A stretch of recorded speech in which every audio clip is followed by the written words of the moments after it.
Here's a fun piece of trivia. Leon Rose, the president of basketball operations for the New York Knicks, is the godfather of Jalen Brunson.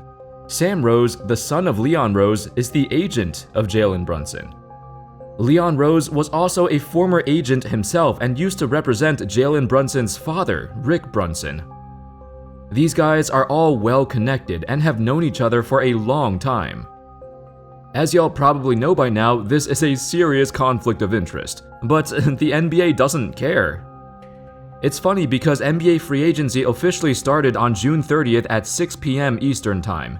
Yet, there's been reports that Jalen and the Knicks already reached a verbal agreement a week before free agency even started.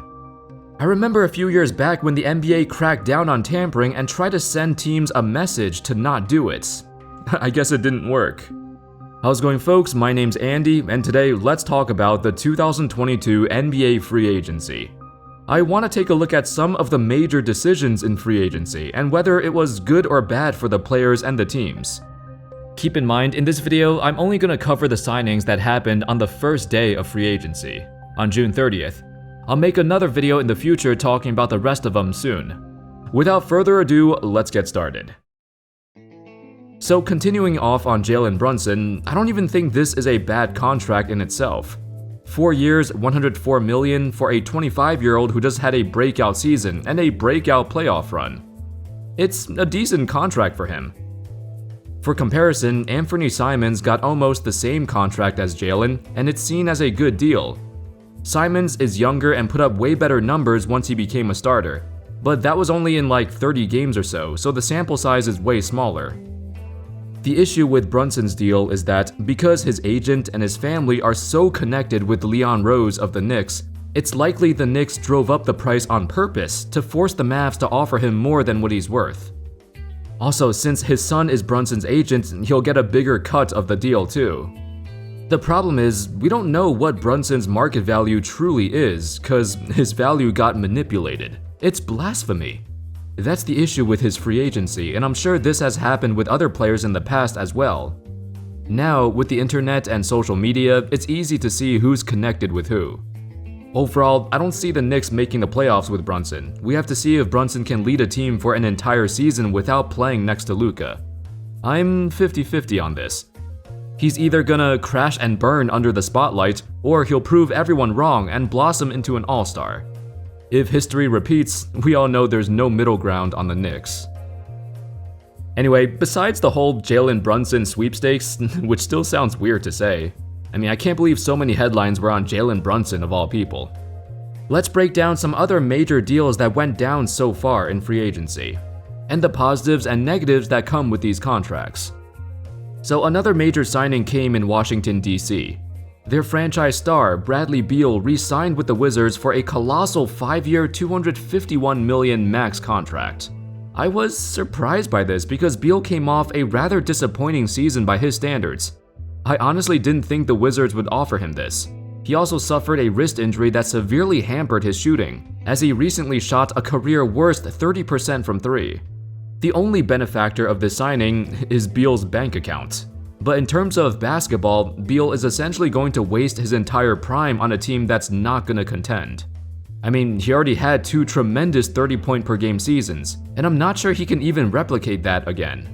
Beal's going to make the Wizards a perennial 35 to 40 win team for the next few years, barely good enough to sneak into the playoffs, but not bad enough to get a high lottery pick.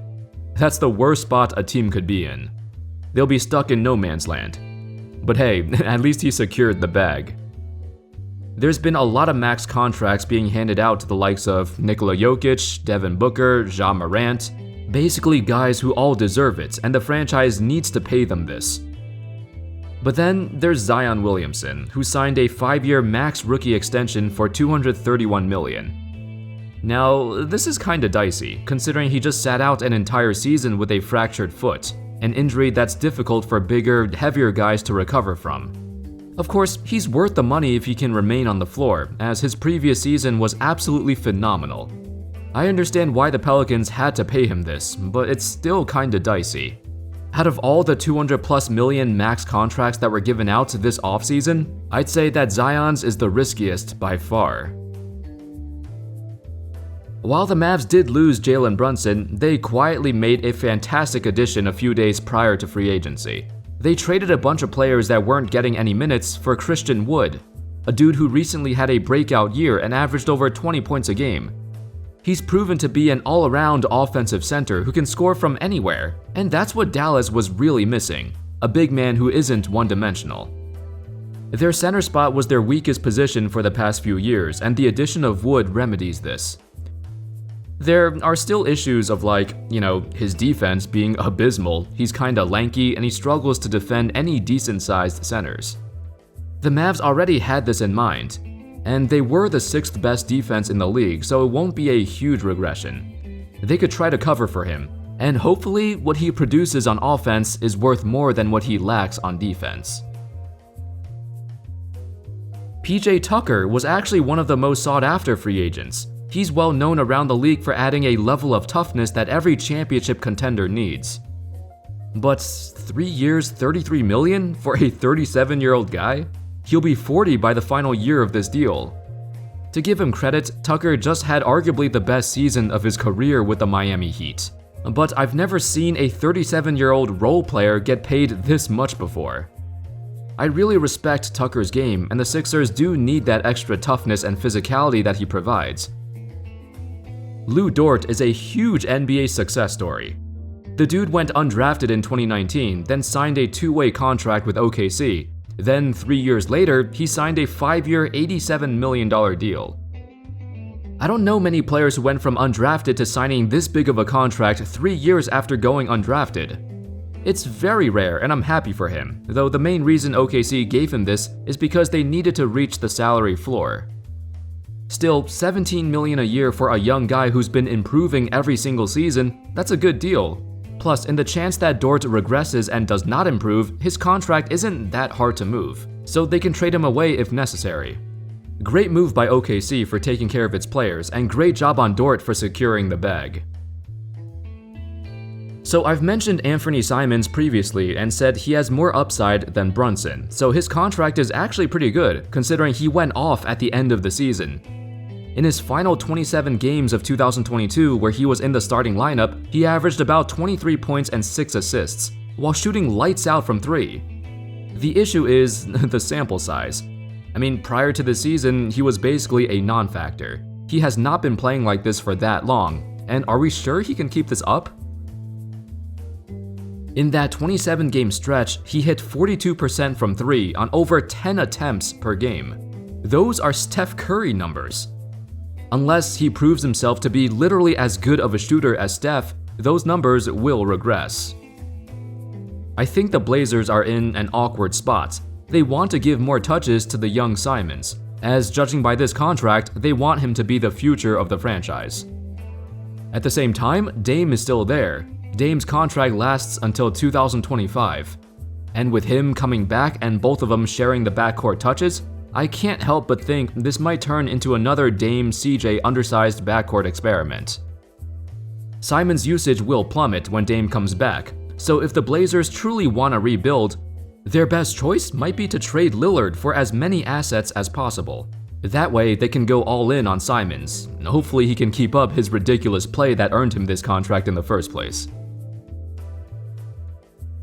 After weeks and months of Kyrie throwing curveballs at everybody, he surprised quite a few people by opting in to the last year of his deal. According to Brian Windhorst, he stated, "I was told that the option pickup came as a total surprise to the Nets, that they found out when everybody did." Kyrie's going to be an unrestricted free agent in the summer of 2023. Now, this doesn't mean he won't get traded beforehand. The Nets didn't have a say in whether or not Kyrie opted in. But I think this is good for both sides. It's good for Kyrie and it's good for the Nets. For Kyrie, he's still going to get paid a ton of money even if he waits a year to hit free agency. This saves him the trouble of demanding a trade when he can just sign with whatever team he wants in 2023. For the Nets, this saves them the headache of offering Kyrie another contract. And instead, they can spend the next year shopping him around and maybe they can get something back in return before he walks. Considering it's looking like Durant is gonna leave too, there won't be as much pressure on the Nets. Honestly, I thought Bobby Portis would get more than this. He was basically the Bucks' starting center for the entire season, and he had the best individual season of his career. 4 years, $49 million for the starting center on a championship contender? That seems kinda cheap to me, don't you think? Portis is making about the same per year as a 37-year-old PJ Tucker. It's obviously a great deal for the Bucks, a very team-friendly contract to keep their championship squad together. Bobby has mentioned numerous times that he loves Milwaukee and all the fans, so I guess it works out for both sides. Malik Monk is another guy who I feel should have gotten more. A 2-year, $19 million contract? That's it? That's worse than what Nick Batum got. Monk was also one of the only bright spots for an otherwise disastrous Lakers season. He had a career year, putting up career highs across the board: points, assists, rebounds, and shooting efficiency. It was by far the best season of his young career so far, and the thing is, he already took a discount to play in LA in the first place. He used this season to prove himself and earn an even bigger payday, which he did get, but I was thinking closer to 14 to 15 million per year, like the contract that Tyus Jones got. It's great for the Kings though to snatch him at this price. Speaking of Tyus Jones, he's someone who a lot of critics feel like paying $15 million a year for a backup point guard is too much, but he deserved every penny of that. There's a reason Memphis was so good even without Ja Morant playing, and it's largely due to Jones. His assist-to-turnover ratio is legendary. The dude averages about 4 assists per game for his career, but never cracked more than 1 turnover per game in any season. By most metrics, he's the best backup point guard in the league and an insurance policy whenever Morant has an off night or he gets hurt. You can always rely on Jones. Anyway, that's all for this video. I'll make another one in the future to cover any more major free agent decisions. Let me know your thoughts thus far and which teams do you think will make a massive jump in the upcoming year. Let me know in the comments. Thank you all so much for watching. I hope y'all enjoyed the video, and of course, as always, I'll see you next time. Peace.